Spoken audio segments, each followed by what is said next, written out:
Olá, doutores. Márcio Souza aqui, gravando o podcast Fazendo Amigos, esse projeto muito bacana da Amigotech. Hoje com a doutora Amanda Lino, médica ginecologista, especialista em reprodução assistida, médica formada pela Unifesp.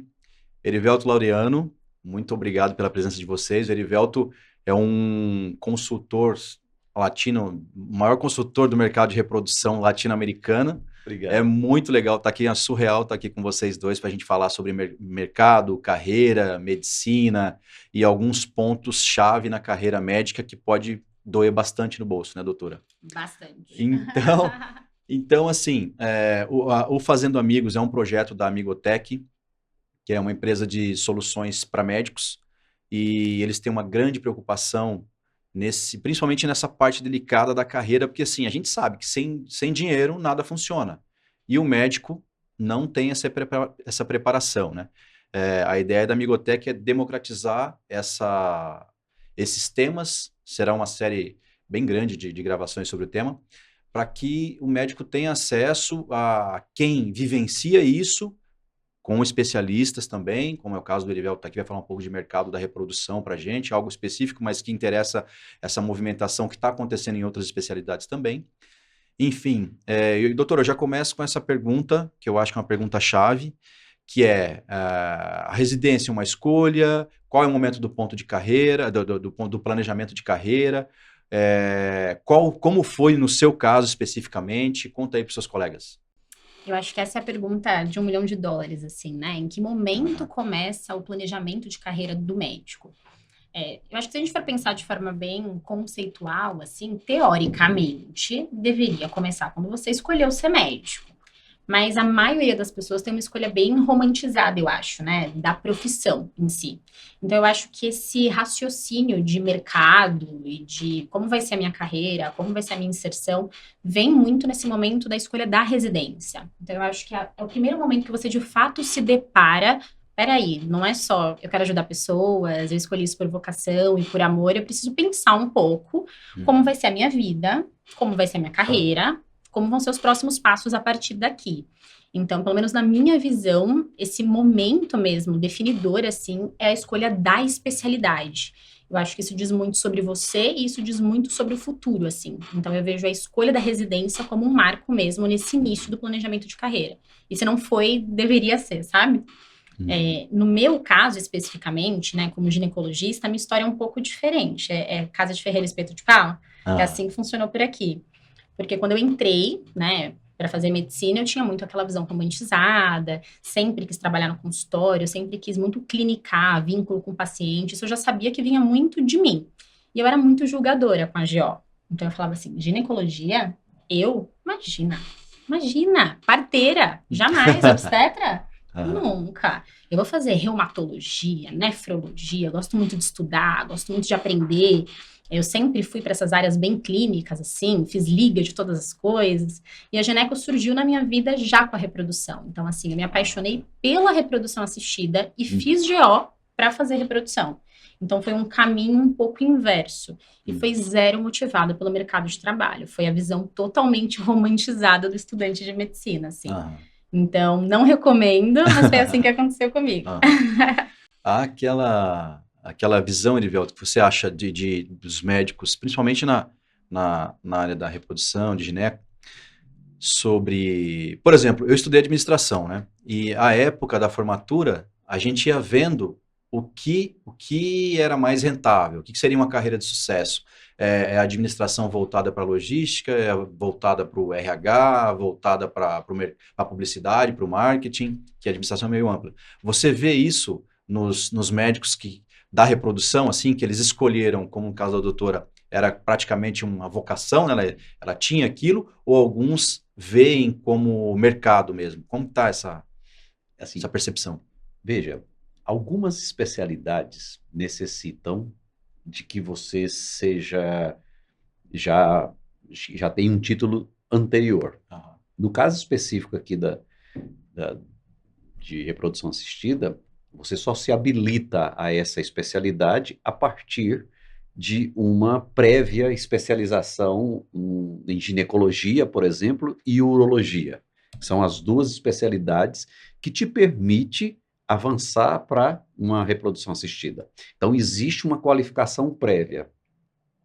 Neste momento, a meu ver, a doutora me corrija, mas já existe um direcionamento do porquê você quer fazer. O dilema aqui, que a doutora Amanda colocou muito bem, e eu percebo, a gente tem alguns programas de transição de carreira, de orientação, de one-to-one para médicos, e eu percebo que esses médicos, na maioria das vezes, já fizeram uma segunda escolha. Eu fiz gineco, ou eu fiz uro, então já fiz já tomei essas decisões, e agora eu quero uma outra especialidade. Essa parte é fácil. Mas eu acredito que talvez 90% das pessoas que estejam nas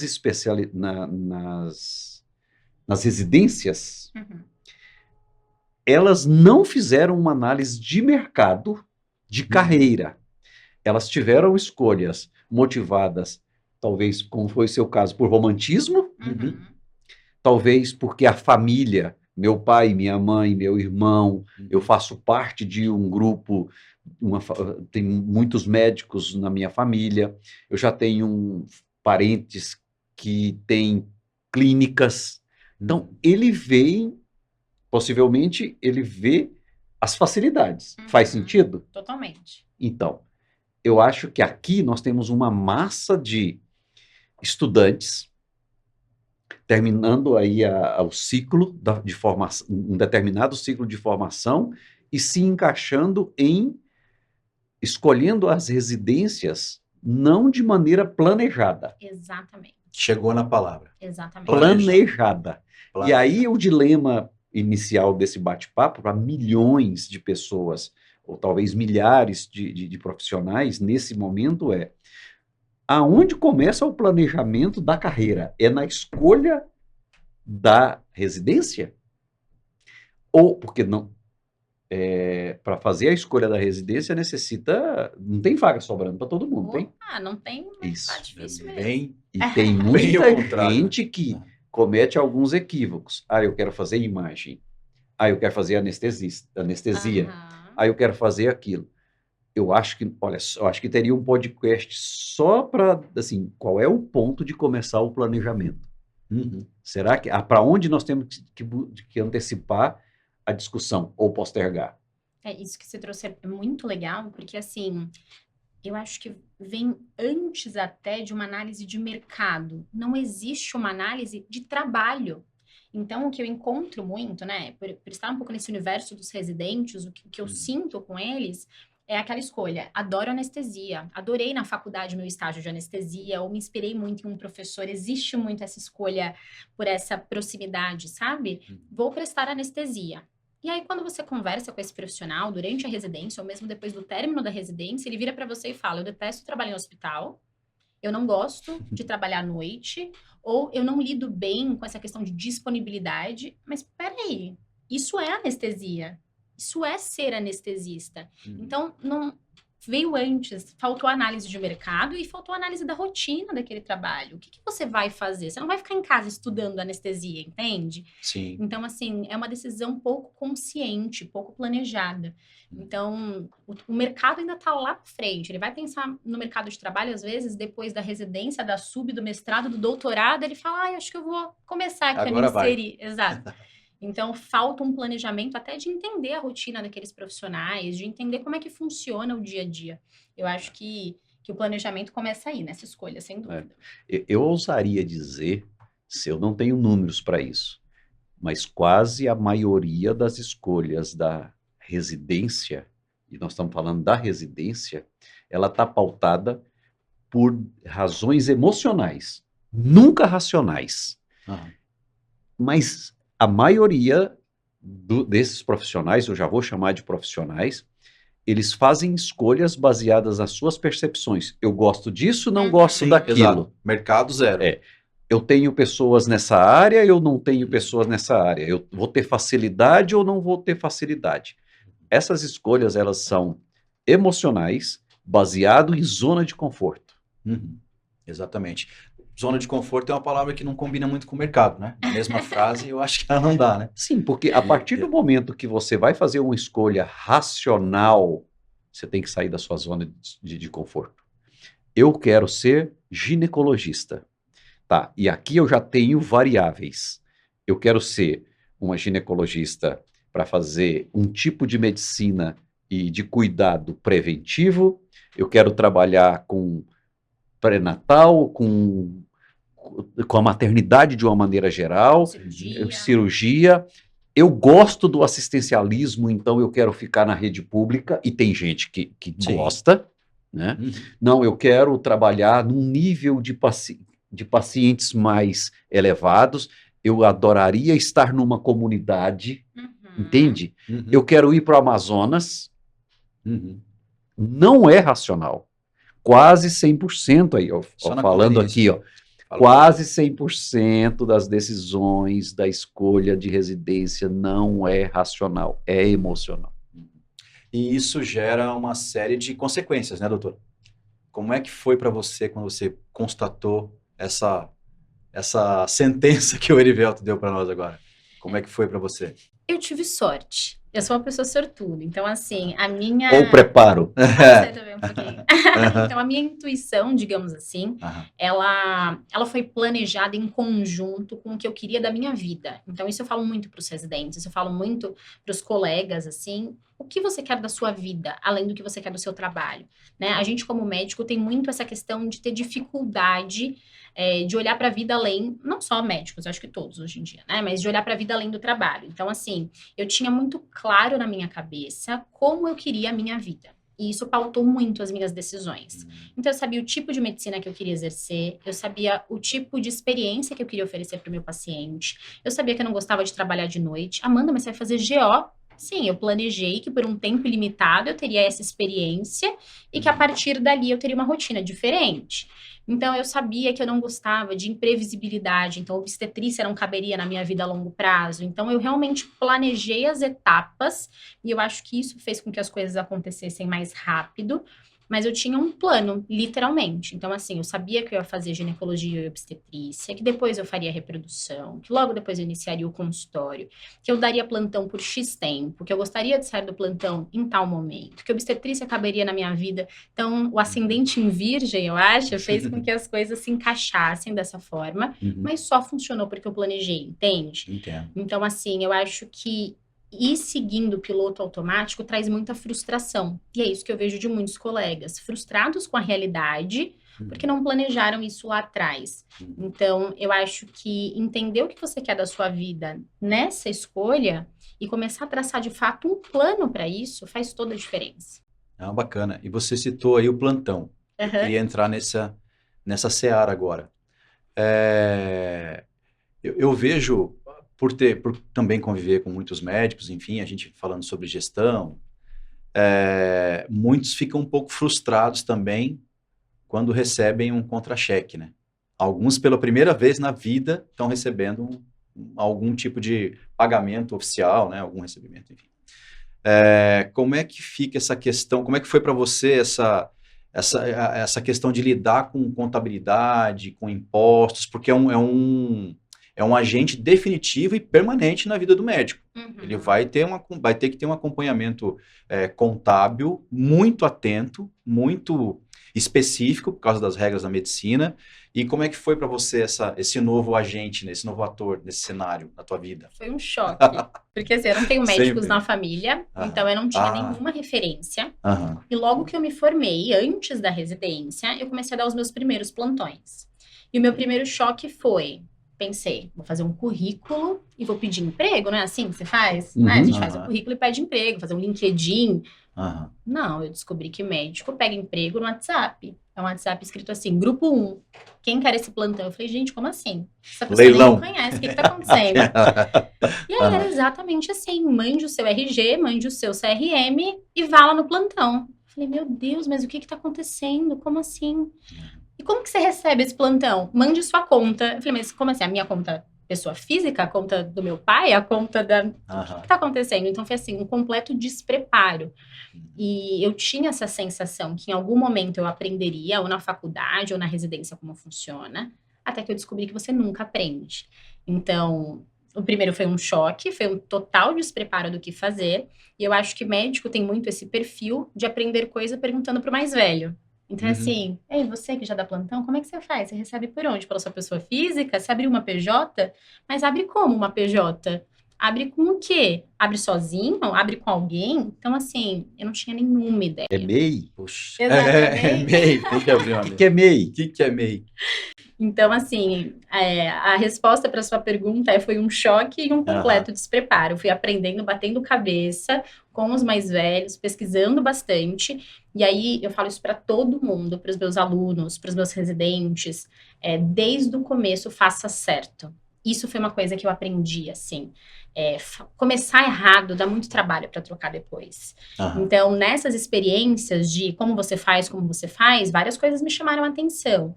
E aí, rápido, bem no comecinho, eu já fui atrás de uma assessoria contábil, de uma assessoria jurídica, para entender um pouco mais como que isso funcionava de uma maneira além do oi, pega esse plantão aqui no WhatsApp, sabe? Sim, sim, sem dúvida. E em relação a isso, você estava falando aí, eu estava pensando aqui sobre esse despreparo, né? Médicos que são jogados, entre aspas, no mercado, né? E tem uma frase que eu gosto muito, que é o mercado pune. Se você entrou despreparado, o mercado vai te punir, e se você não entender as regras do jogo, vai custar o seu tempo, seu dinheiro, sua vantagem competitiva. Erivelto, como é que você vê essa questão médico/mercado? Porque, assim, um dos grandes propósitos do Fazendo Amigo é justamente falar sobre isso, começar da forma correta. A gente quer falar aqui e trazer à tona assuntos como esse. Você que é um cara de mercado, que ajuda as clínicas, que ajuda os médicos a gerirem suas carreiras, como você vê esse movimento deles acontecendo em relação à contabilidade, às finanças, a se ver como, de fato, um empresário, digamos? Eu diria que isso praticamente inexiste. Inexiste, né? Assim, as coisas vão acontecendo e existe um processo de ir remediando, Apagando incêndio. apagando incêndio. Não existe. Quando muito, você vai ver alguns anotando na agenda, entrada e saída. Outros, mais jovens, vão lá, criam uma planilha de Excel, o que já está bom demais. Já é muito, Já é um isso que eu ia grande falar. avanço, né? Já é muito. Isso aí é minoria. Aham. Tá? Então, existe um processo aqui de misturar o que é PJ com o que é PF. E veja que o médico começa como PF, ele só é PF. Sim. Aham. Ele vai passar por um processo de transformação tão grande quando ele perguntar: o que é MEI mesmo? Aonde é que eu faço? Eu tenho que dar entrada aonde? Qual que é o site? Me manda o link. Não é? Exato. Manda o link aí. Como é que faz esse negócio? Aham. Contador? Quando é que eu vou ter contador? Não tem nem volume. Só que eu já estou recebendo plantão aqui, plantão acolá, está entrando aqui, já estou substituindo um colega ali, pintou uma consulta particular, entrou um procedimento aqui, como é que eu faço? Dou recibo, e o que vai no meu recibo? CPF. Como assim? Como assim? E CPF é pessoa física. Aham. Então, é um total despreparo. Começa a tempestade aí. Exato. Mas isso, de certa forma, na média que eu percebo, é bom. Por quê? Começa a entrar dinheiro. E eu vou satisfazendo ali, o médico vai satisfazendo as suas necessidades. Vai resolvendo, compra um negócio aqui, paga outro ali, paga um hotel, paga uma viagem. Eu começo a compro um carro, troco de carro, e o CPF está ali sendo avaliado. Aham. Chega a um ponto que ele, por alguma razão, na maioria pela dor, ele tem que se organizar. Aí envolve o PF, pessoa física, PJ, eu tenho que fazer um MEI, CLT, tem alguns que combinam isso. Ele faz um concurso e é muito grande o médico que busca um concurso municipal, estadual ou federal para compor. Então, ele é concursado numa determinada organização, uma prefeitura, né? Alguma coisa assim. Brasília, então, é incrível. Tem médico que tem 3 empregos, além do consultório. Então você passa a ter 3 fontes de rendas, às vezes 4, caminhando para o caos. Uhum. Concorda? E muitas vezes esse contador, ele só vê na hora de emitir a guia, né? O contador é uma máquina de... Quer dizer, de nem nota. nem todos os contadores, por favor, mas é de praxe que não se tem um relacionamento para educação tributária, financeira, sei lá, com o contador. E O sabe contador, depois que já aconteceu, para ele, falou, agora só te resta emitir uma guia para você pagar um imposto que poderia ser menor se você tivesse uma gestão, se você entendesse e tal. Então, é meio traumático, né? Você está trabalhando muito mais, como o Erivelto falou, em até 3, 4 empregos, e às vezes pagando muito imposto porque não foi feito o gerenciamento tributário da maneira correta. E você falou uma questão bem interessante. Eu lembro da minha primeira reunião com o contador. Eu não sabia o que perguntar. O desconhecimento e o despreparo é tão grande que você não tem dúvida.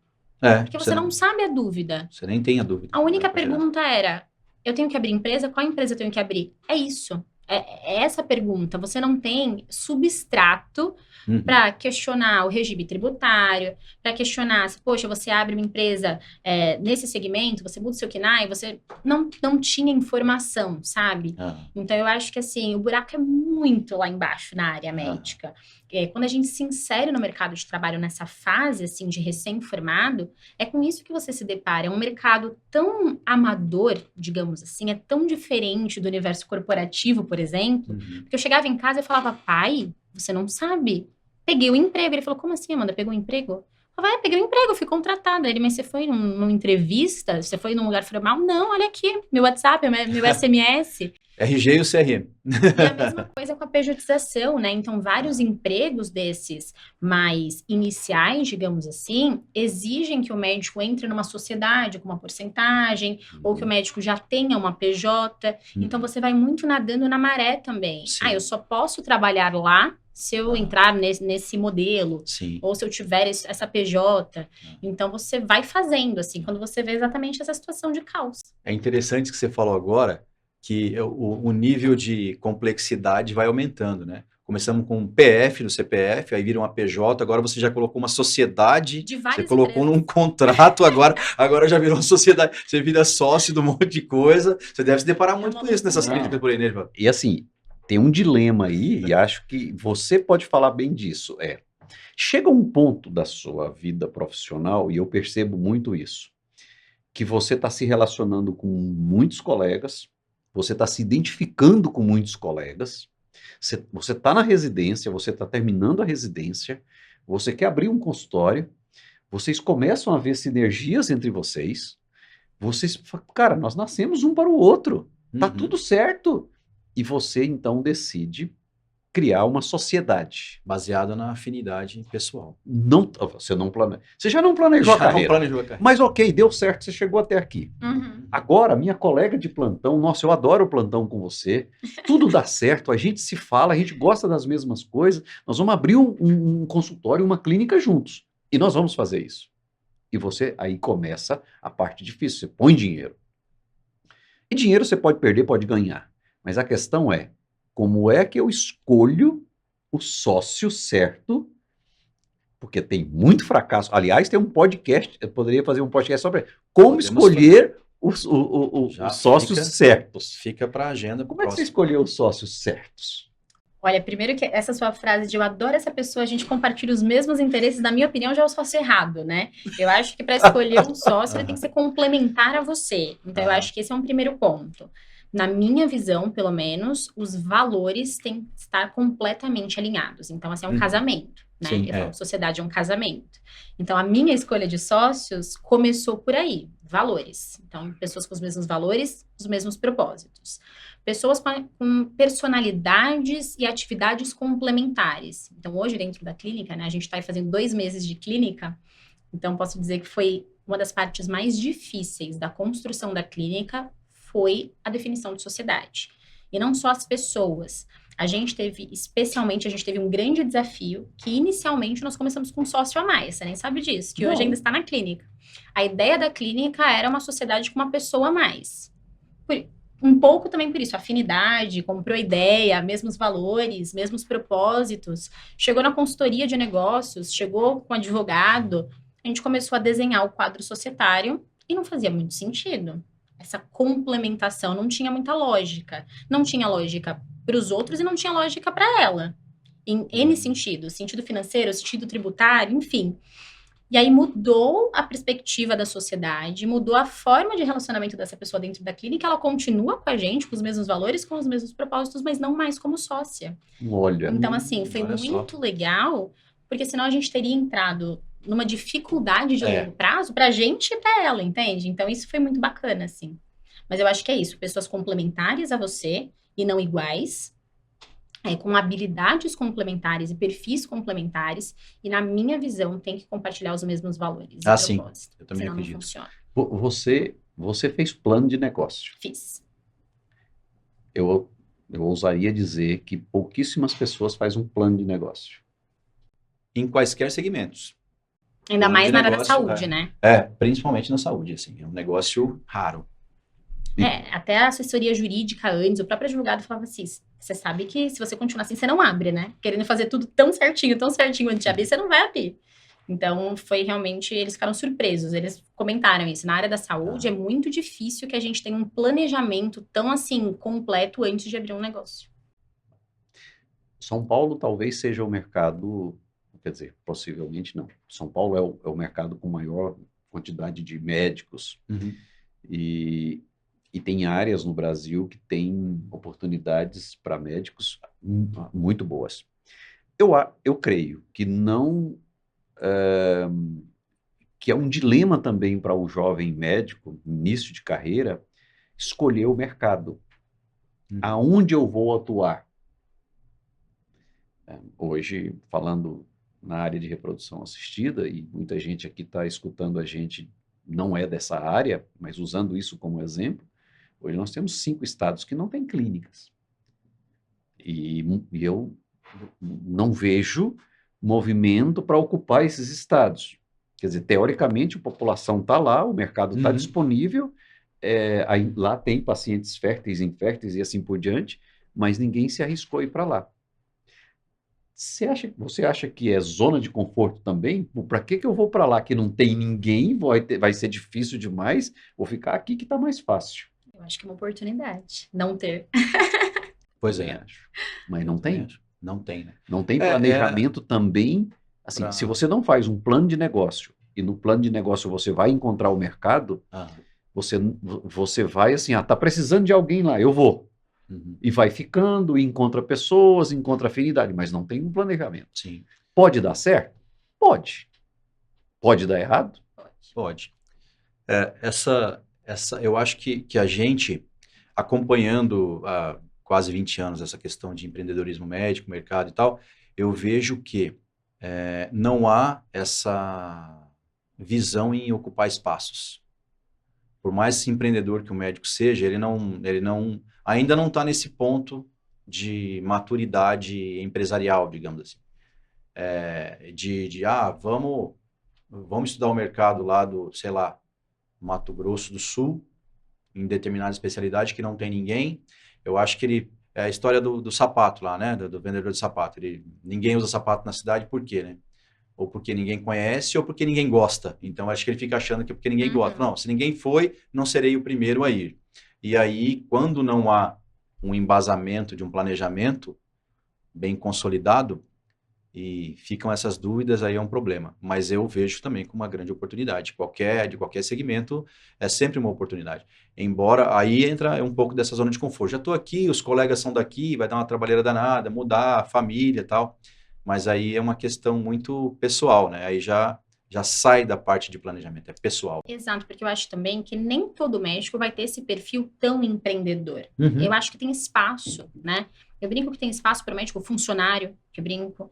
Tem um médico que quer a estabilidade, que busca o Sim. concurso, que E busca não é o errado, CLT, né? não é errado, é vai do perfil. perfil. E tem o médico que quer ser prestador de serviço essencialmente, não necessariamente tão vinculado como um CLT, mas não quer empreender e tá tudo bem. E vai ter o perfil do médico empreendedor.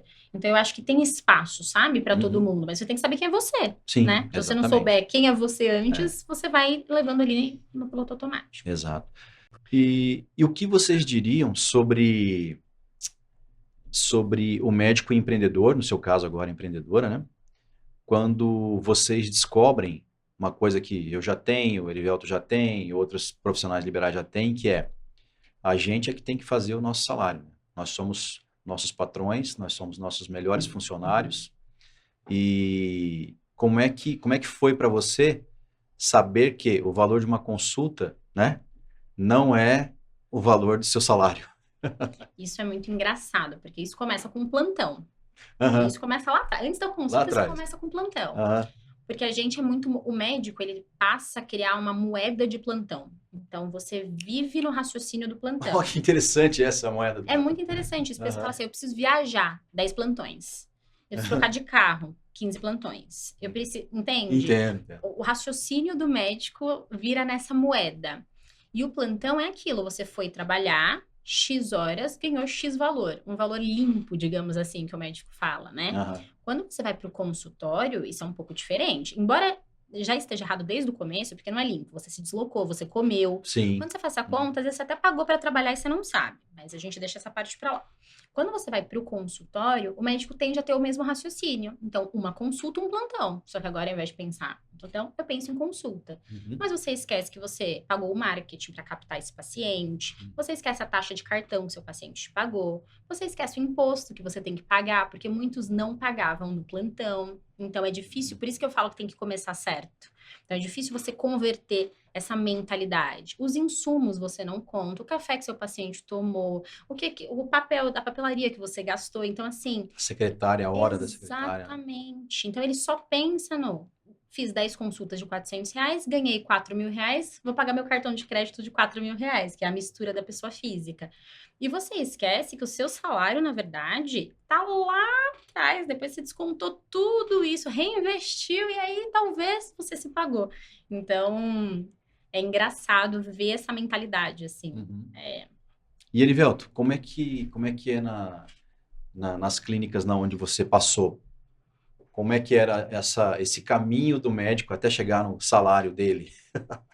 Olha, primeiro que a formação do salário do médico é um grande dilema em função exatamente das prioridades que ele colocou para ele enquanto pessoa física e necessidade fisiológica.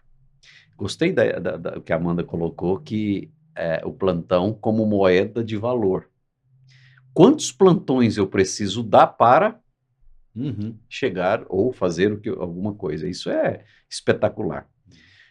E o dinheiro que entra na minha conta, pessoa física, é meu salário. Eu estou ganhando dinheiro. Vou trocar de carro, vou viajar nesse fim de ano. Está dando certo. Isso, na maioria das vezes, quando a gente recebe, quando a gente está construindo esse plano de carreira, vamos dizer assim, de desenvolvimento, a gente chama de desenvolvimento, porque geralmente a gente já pega isso em andamento ou bem na frente. A gente dificilmente assume profissionais nesse início de carreira. Uhum. Esse é o mundo perfeito. Olha só, eu estou na residência, eu quero fazer isso. Amanda disse, comece certo, o mais cedo possível. Então vamos fazer um plano. Eu não tenho esse perfil de cliente. Esse perfil de cliente não existe para mim. Ele vai Eu acho que não existe para ninguém.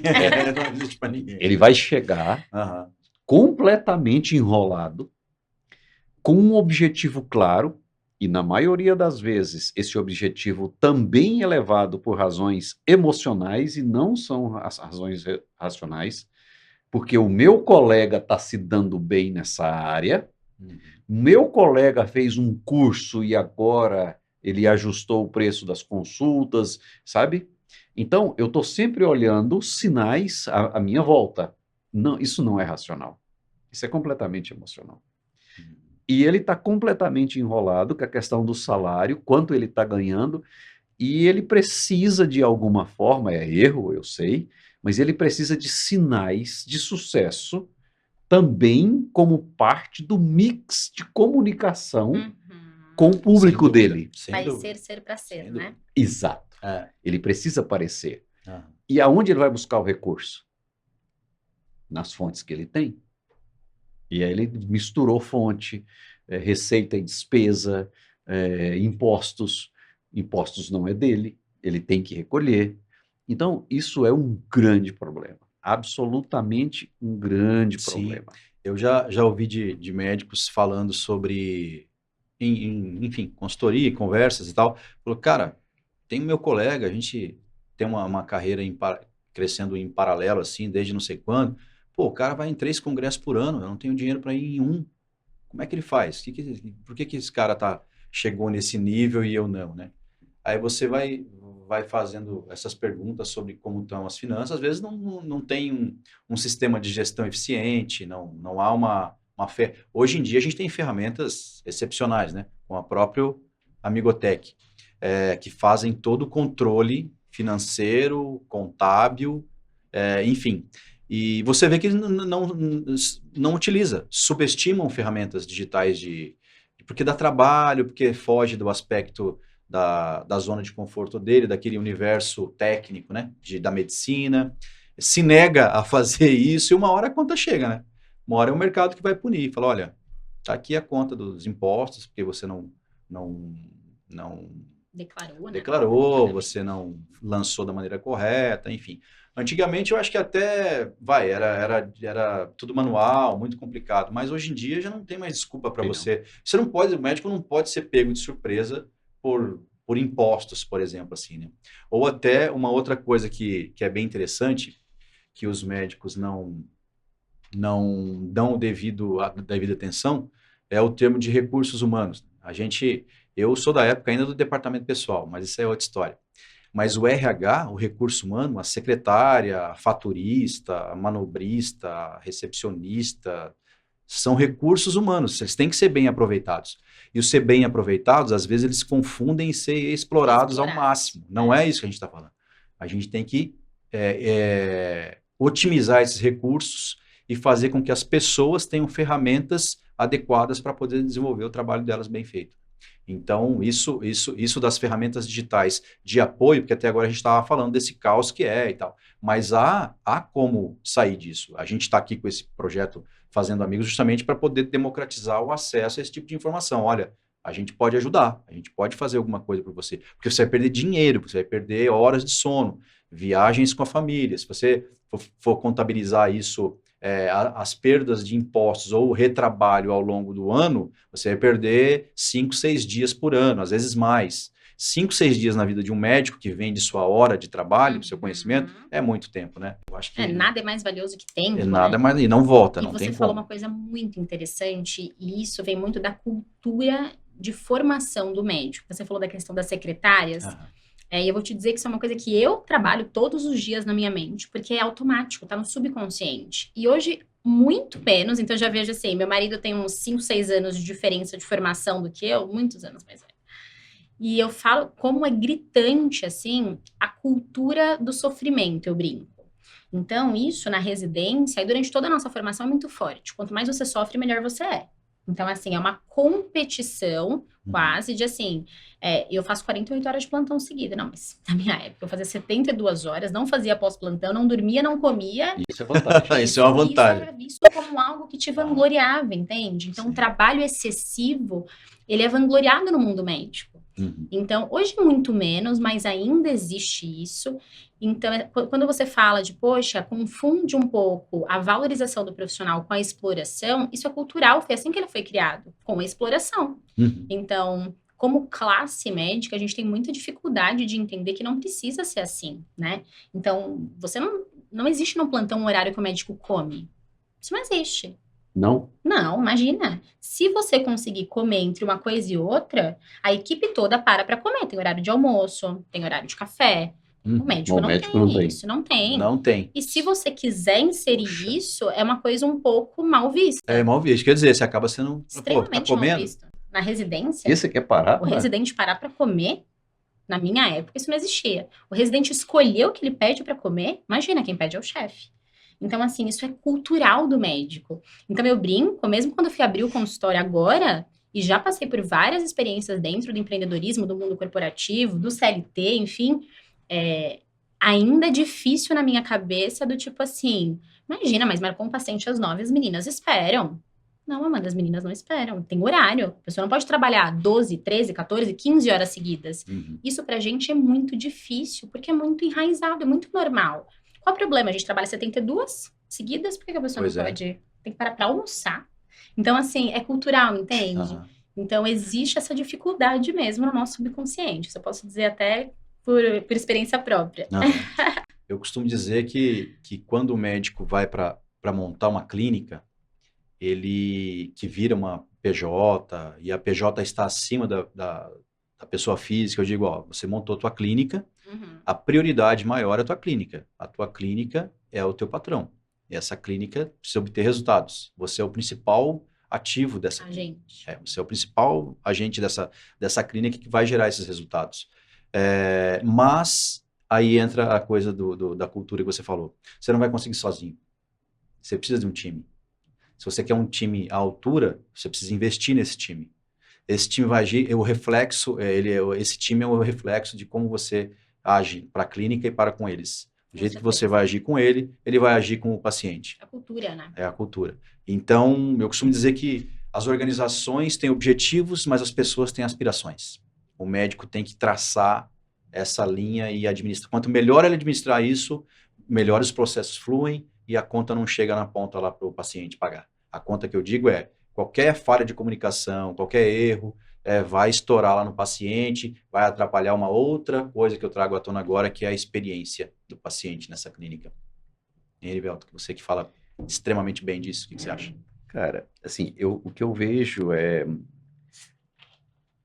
a maioria, assim, eu admiro muito quando o médico entende que quando ele tem um estetoscópio no pescoço é o sinal de empreendedorismo. Ou seja, para mim, o sinal de empreendedorismo no médico é o estetoscópio. O estetoscópio está no pescoço praticamente o tempo inteiro, né? Na média aí. Então, você está empregando alguém ou você está cuidando de você como empresa, o médico como empresa. E você está lidando com o seu público, com o seu consumidor em diferentes momentos. Ou de ser de alguma forma sendo assistencialista dentro de uma estrutura pública, ou se relacionando com o paciente por intermédio de um plano de saúde, ou no seu consultório privado. Mas você está empreendendo e está entregando uma experiência. E eu vejo que muitos médicos, muitos profissionais de saúde, eles têm comportamentos distintos para públicos distintos. E eu cansei de ver, e eu sou, eu tenho essa, eu já fiz isso, eu já me relacionei com um médico por intermédio de plano de saúde inicialmente, e optei por continuar com esse médico no particular, porque de fato ele era muito bom. A experiência dele na relação via plano de saúde foi tão boa que eu quis seguir com ele como particular. Então, muitas vezes o plano de saúde não me dá o horário e o dia que eu quero, nas condições que eu preciso, mas eu procuro esse profissional, encontro ele no privado e aceito pagar, porque eu recebi valor agregado na relação. Ele me entregou quando eu não esperava. A minha expectativa, e você fala bem de expectativa, ela vai depois complementar. Opa, queremos saber. A minha expectativa foi superada, foi alcançada e superada, que eu me conecto com a pessoa e elimino a figura intermediária, ou plano de saúde, e eu já migrei, e eu já fui atendido em um atendimento público, no hospital privado, perdão, público, e migrei para o privado com esse médico e procurei ele porque eu queria continuar. Porque se esse cara é bom num local em que eu não tinha nenhuma expectativa de ser bem acolhido, bem tratado, com respeito, ele se conectou comigo, ele gerou intimidade na relação de entrega de valor. Criou uma conexão, né? E eu migrei. E mais uma vez está confirmado que o paciente está disposto a pagar mais por um serviço e uma experiência que encanta. Isso faz toda a diferença. Porque na relação do médico com o paciente, a expectativa do paciente ela está concebida primariamente. Eu saio da minha casa para ir no consultório da doutora Amanda, eu defini mentalmente que eu vou esperar uma quantidade de tempo, que eu vou estacionar meu carro num determinado lugar, que eu vou me identificar. Isso já está pronto. Uhum. Quando isso é quebrado e a minha expectativa é atendida e superada, foi ótimo estacionamento, tinha um lugar para parar. Eu cheguei, não esperei aquela quantidade, me foi ofertado uma água, um café, e a doutora me recebeu, se conectou comigo. Quando isso vai além, me encanta e a experiência fica completa. Quando o médico entende essa jornada, perfeito.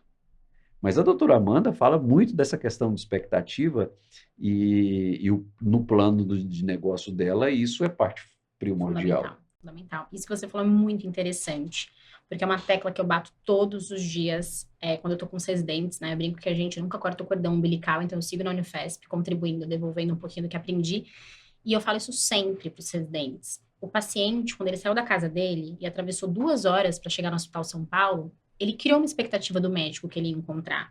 E essa expectativa não era você mal-humorado, com cara de sono, jaleco amassado, com 20 anos. Então, assim, tem coisas que a gente não tem como mudar. Os cabelos brancos a gente não coloca. Então, a gente brincou no começo, que a gente se esforça para ser mais velho. Isso é também um pouco da expectativa do paciente. Ele espera um médico que tem uma postura de médico. Então, o que eu converso com os residentes bastante é: o que a gente não consegue mudar, a gente não consegue. Você tem os seus 22 anos aqui atendendo como médico e residente. Mas o restante a gente pode moldar. Então, ofereça a mesma experiência lá no seu consultório. Por que você é diferente? Então, isso eu acho que é um ponto bem importante. É claro, a gente tem que se ajustar aonde a gente é inserido. Eu não consigo oferecer a minha consulta, que eu ofereço hoje no consultório, em 15 minutos no plano de saúde.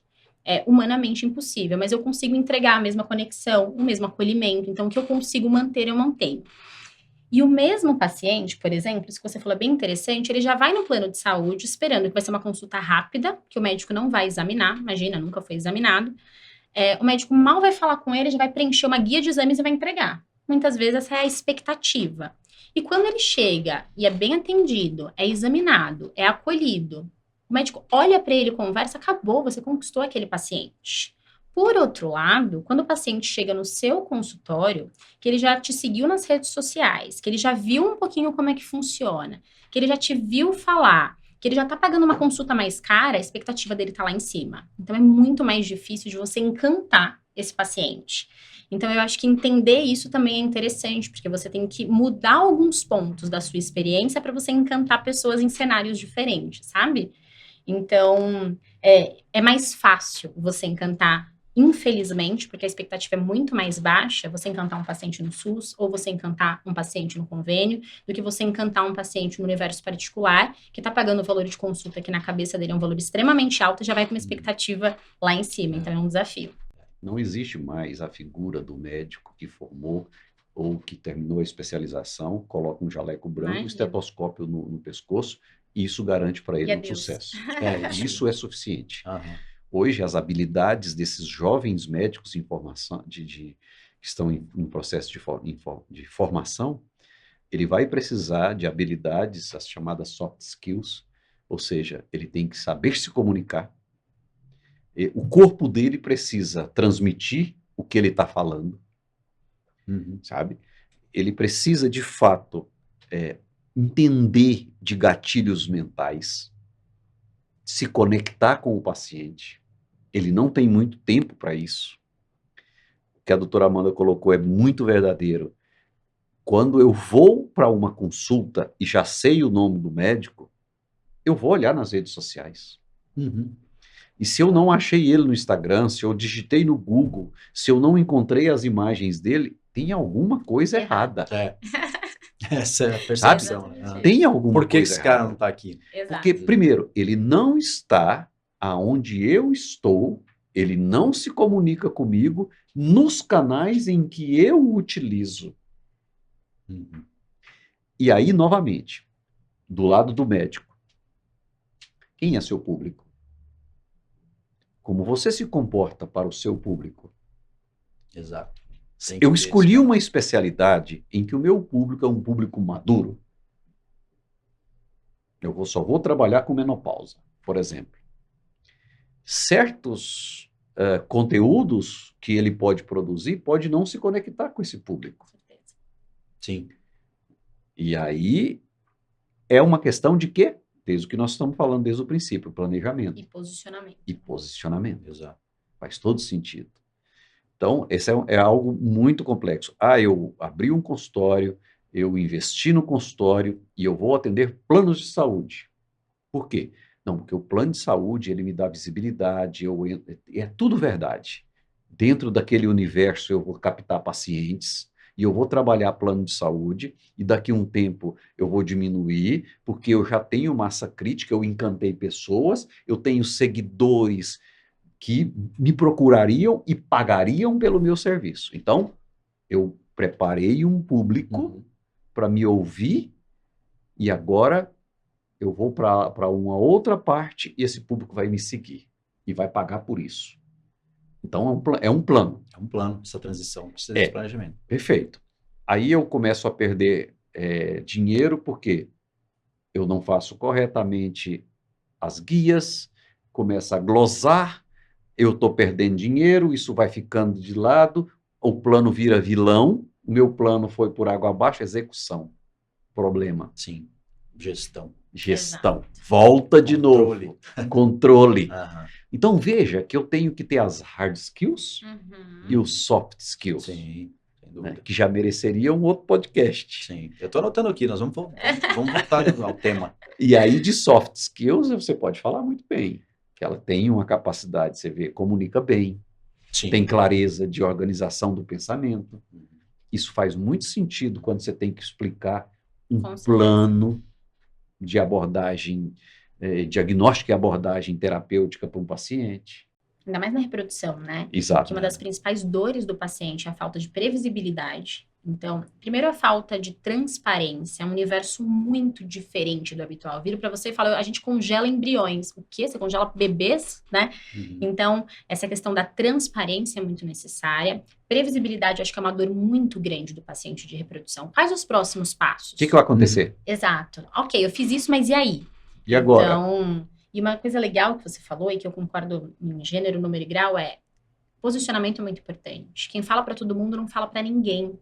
Então você não consegue comunicar para todo mundo, né? Uhum. Então eu acho que isso de você definir o seu público é algo muito importante também, porque você consegue comunicar e conectar direto com aquela pessoa, sabe? Legal. Então, e essa é uma dificuldade do médico iniciante. Porque ele, na cabeça dele, ele tem que ter volume de atendimento, né? Ele precisa Uhum. rodar, seja no plano, seja no consultório, enfim. Então, ele começa a comunicar para todo mundo. E é aquela pessoa que passou 15 anos fazendo uma especialização médica, então ele fez gineco, aí ele fez videocirurgia, aí ele fez robótica, aí ele fez onco, para fazer vídeo no Instagram de dor na mama. Você fala, mas como assim? Seu caminho é totalmente outro, é outro público. Ah, não, mas está em alta falar de mastalgia, ou falar de corrimento, ou falar de contracepção. Mas aí você fez toda uma formação numa área oncológica, por exemplo, a pessoa que está com câncer de ovário, ela não vai procurar alguém que está falando de candidíase, entende? Mas é aquela sensação de eu tenho que atacar para todos os lados. Então, isso eu também vejo como um comportamento bem comum desse médico iniciante, assim. Sim, aqui ele está ávido pelo mercado e é muita informação. Não tem planejamento, precisa rodar, Exato. precisa fazer sua grana e tem aquela como tudo, com essa enxurrada de informação que a gente tem, ele fica com a percepção de que está perdendo tempo. Exato. Aí ele vira escravo da rodinha do hamster lá. Ele não consegue sair disso porque ele está fazendo muita coisa e ele está fazendo muita coisa porque ele não consegue sair disso. Exatamente. E só o planejamento vai ajudá-lo com as ferramentas adequadas, né, para ele poder utilizar tanto do posicionamento de marketing, primeiro o planejamento, depois o posicionamento de marketing, escolha do perfil do paciente, planejamento de marketing, ferramentas adequadas, gestão de pessoal, das pessoas que vão, da equipe que vai ajudá-lo nessa trajetória. Mas falando um pouco agora sobre essa parte das soft skills, o que você pode dizer para os seus colegas, assim, quais seriam as principais requisitos, assim, para esses colegas que estão nos ouvindo e que alguns desses pontos sejam surpresa, assim, tipo, da onde eles podem partir? Eu gosto muito de uma palavra que é acolhimento, mas eu enxergo ela de uma forma um pouco diferente. A gente tem mania de querer entregar o que tem valor pra gente. E a gente tem dificuldade de enxergar o que tem valor pro outro. Então, na minha visão, uma das principais, assim, soft skills que fazem diferença no consultório é você ter a sensibilidade de individualizar a dor do seu paciente. O que eu quero dizer com isso de forma mais prática? Às vezes eu tenho uma consulta que a paciente quer sentar e me contar que ela brigou com o marido dela. Mas na minha visão, o que vai agregar é eu explicar para ela que saiu um estudo ontem que o melhor tratamento para terapia de reposição hormonal é estrogênio na dose assim, feita por via transdérmica associada. Ela não quer saber. Mas na minha visão é isso que agrega valor, entende? Na minha visão é isso que faz ela pagar a minha consulta. Então eu acho que ter essa sensibilidade de enxergar, porque no fim a gente é um prestador de serviço. No fim a gente soluciona um problema que não é o nosso.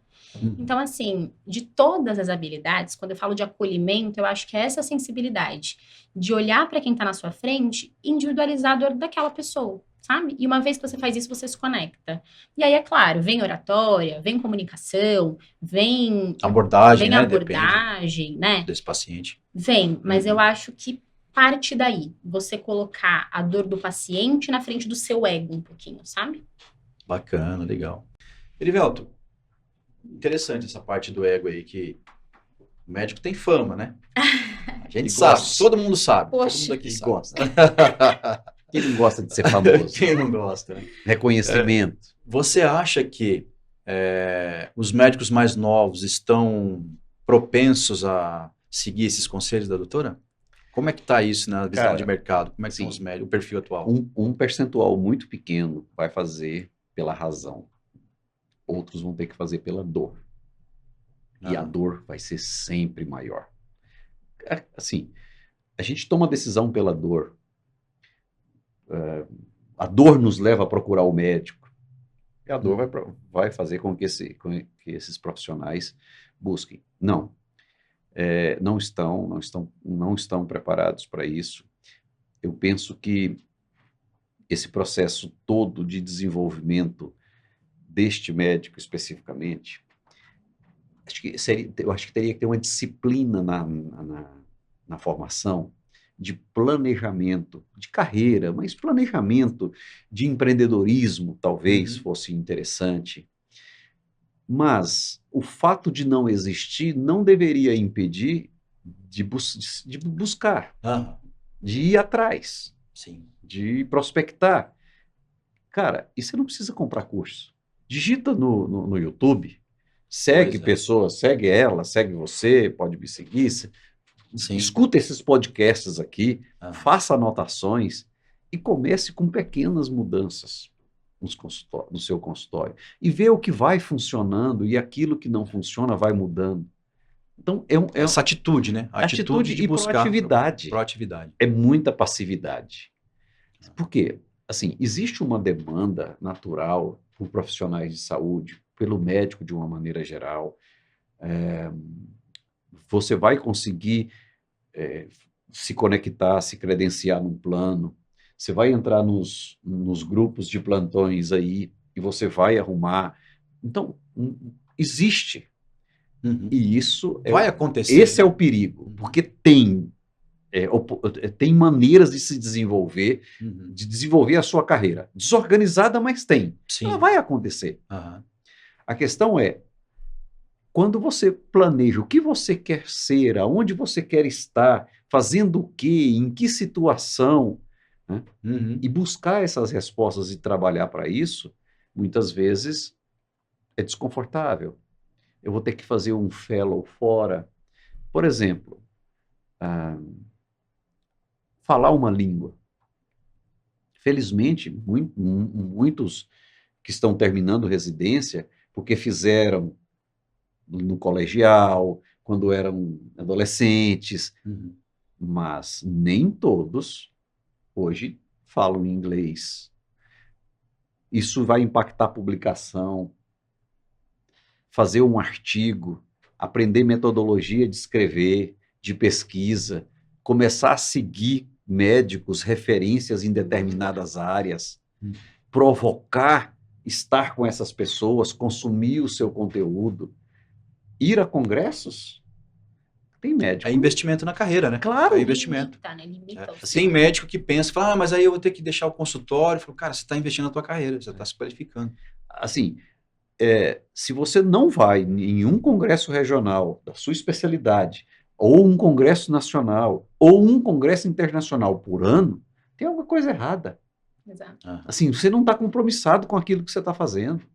Você escolheu a carreira errada, ou a especialidade errada. Aham. E eu conheço muitos médicos que têm, que é isso que você falou, que a doutora falou, no início ele fez uma coisa, mudou para outra, agora está aqui, Aham. e a coisa vai tomando uma proporção e daqui a pouco ele não gosta de nada. E aí, acho que a gente já poderia até pensar, para ser um bom médico tem que gostar de gente, doutora? Olha, eu sou muito suspeita. Reza a lenda. Olha essa Reza a pergunta. lenda que tem espaço para todo mundo. Na minha Aham. visão, não existe a possibilidade de você ser médico se você não gosta de gente. Eu acho que Aham. você pode não gostar de assistência, Aham. mas é diferente de não gostar de gente. Sim. Eu acho que a motivação tem que vir daí. Eu ainda carrego um pouquinho da visão romântica, sabe? Ah. Embora eu tenha escolhido medicina por motivos diferentes, Uhum. quando me perguntam por que você escolheu ser médica, não foi porque eu queria ajudar pessoas. Eu escolhi ser médica porque eu só sabia estudar. Aí eu olhei e falei, nossa, esse povo estuda e faz alguma coisa com isso. Então talvez tenha um espaço para mim. Então Aham. quando eu tomei essa decisão foi por isso. Eu achei que tinha um espacinho ali porque eu gostava de fazer. Mas eu acho que tem que gostar de gente, não tem como. Né? Isso é fator essencial, né? Tem toda uma relação médico-paciente de séculos que vocês carregam essa cultura de que é lindo, o bônus é lindo, é uma profissão mais nobre que existe, e tem o ônus. Todo mundo pensa que médico É sacerdote. não precisa ganhar dinheiro. Que a gente né? não paga boleto. Não paga No boleto. boleto vem escrito médico, gente. Exato. E aí vem calha com o que o Erivelto estava dizendo sobre ter essa atitude de buscar, né, de fazer acontecer, porque é uma carreira que depende única e exclusivamente do médico. Não é uma carreira sei lá, de funcionalismo público que tempo de serviço você acumula um valor, um percentual, depois você pode fazer um concurso que aumenta. Não, A gente depende. não aposenta, né? Vocês não aposentam. Não tem décimo, não tem Exatamente, férias. exatamente. Tem que ter atitude de buscar. Bem, a gente está se encaminhando para o final e eu queria contar essa história sobre atitude que é muito legal, assim. Eu acho que a maioria de vocês já conhece, que é do Mozart recebeu uma carta de um menino que queria compor, e o menino, acho que 12 anos, 13 anos, mandou uma cartinha para ele e falou, olha, eu queria saber como é que você fez para compor e tal. Você compôs, e ele devolveu a cartinha e falou, você é muito criança, não sei o que e tal. E o menino disse, mas você compôs uma sinfonia com 5 anos. Ele falou, mas eu não escrevi para ninguém perguntando se eu poderia fazer. Entendeu? Então eu acho que é sobre essa atitude. Busque, faça acontecer. Digita Erivelto Laureano no Instagram, doutora Amanda Lino, vocês vão ter muita coisa bacana para entender. Isso deu certo. Oi? Digitei Erivelto Laureano no Google, deu certo? Os passos, deu Poxa, certo. Prova social já. Outros podcasts, como Fazendo Amigos, sensacionais, que a gente já gravou, outros que estão por vir, alguns que o Erivelto já provocou aqui, que eu já vou anotar e a gente vai gravar. Então, assim, eu acho que essa coisa do médico empreendedor tem que inverter para o empreendedor médico. Ele tem que pensar na carreira que lucrar não é pecado, é uma empresa você S.A., o médico é uma você S.A., e o mercado pune. Tendo esses três pontos-chave, eu acho que ele já pode ir se preparando bem, né? Bom, mas como eu falei, como a gente está passando rapidinho aqui, se encaminhando para o final, eu queria que você falasse para os seus colegas aí na câmera, quais são suas considerações finais, o que você deixa de bacana, quais são as dicas legais para eles, assim. O Erivelto me deu um gancho muito Opa, bom. muito bom. Então, o que eu acho é que para mim fez toda a diferença, assim, nessa decisão de empreender. Eu tive empreendedorismo, pitadas de empreendedorismo ao longo da vida, mas de tomar essa decisão maior sobre o consultório. O Erivelto falou uma coisa que é bem interessante. O médico ainda não passa fome. Então, assim, não importa como, você tem trabalho, né? Então, a gente ainda vive esse momento. E isso pode te levar para uma zona de conforto do tipo, tá bom, eu tenho esse plantão aqui. Ou isso pode te levar para um caminho de ter um paraquedas muito grande. Então, o máximo que pode acontecer é você perder dinheiro. Então, assim, faça, sabe? Empreenda, estude. Porque a gente tem essa possibilidade de, se der errado, correr atrás, que outras pessoas não têm. Então, assim, empreender para o médico é mais fácil nesse sentido, né? Outras pessoas apostam tudo ali, se der errado, deu errado. A gente não. Então, assim, planeje, busque a vida que você realmente quer ter, a medicina que você realmente quer oferecer, e para isso acontecer, precisa de planejamento. E com planejamento, a chance de dar errado é muito menor. Então, eu diria isso, assim, use esse conforto como um paraquedas para tomar a atitude de fazer diferente. Maravilha. Muito bom. Muito bom, Erivelto, por favor. Não, eu agradeço aí o bate-papo. Eu estou aqui aprendendo com a doutora. Eu gosto de gente que pensa fora da caixa, que testa os seus limites, testa suas zonas de conforto. Sabe, a medicina ou o profissional de saúde, de uma maneira geral, ele tem um espaço muito importante. O médico ocupa na mente do ser humano em geral uma certa posição divina, sabe? E quando você combina isso com essa humanização que acolhe, se conecta com o paciente, faz toda a diferença. A somatória disso vai te dar uma vida plena, primeiro pelos propósitos e, naturalmente, pelo financeiro também. Sim. Não é o propósito final, não é o propósito inicial, pode ser o final, mas o fato é que vai te realizar plenamente. É consequência. É consequência. E o aprendizado aqui foi ótimo com vocês, com a doutora. Eu acho que o propósito foi alcançado. Foi alcançado. Fizemos amigos. É isso. Hoje. Muito bom. Bom, eu gostaria de agradecê-los em nome da Amigotech. A presença de vocês dois foi um encontro riquíssimo.